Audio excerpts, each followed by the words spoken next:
यही दसैँ हाम्रो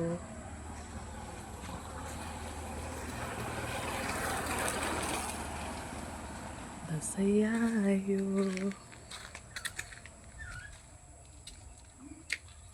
दसैँको तयारी गर्दैछौँ हामी।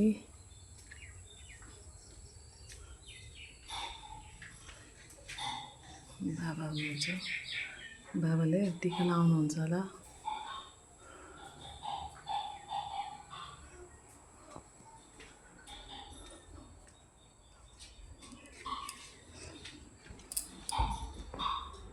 छोरा मेरो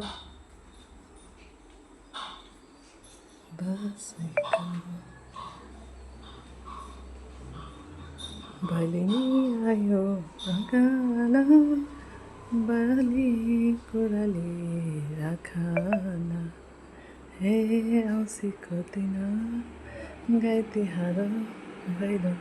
एउटा भदै चाहिँ सुतिरहेछ है, उहाँ सासूमा खतरा सासूमा।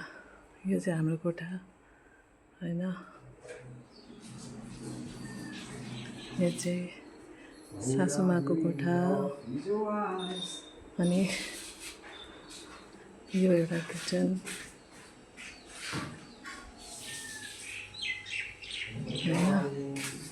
यो मेरो छोरा हाई गर्दै छोरा हाई।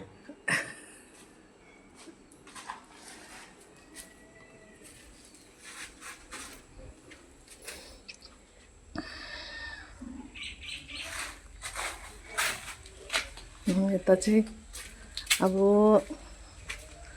हाम्रो नन्दले मासु पोल्दैछ दसैँको। फ्राई गरेको फ्राई गरेको।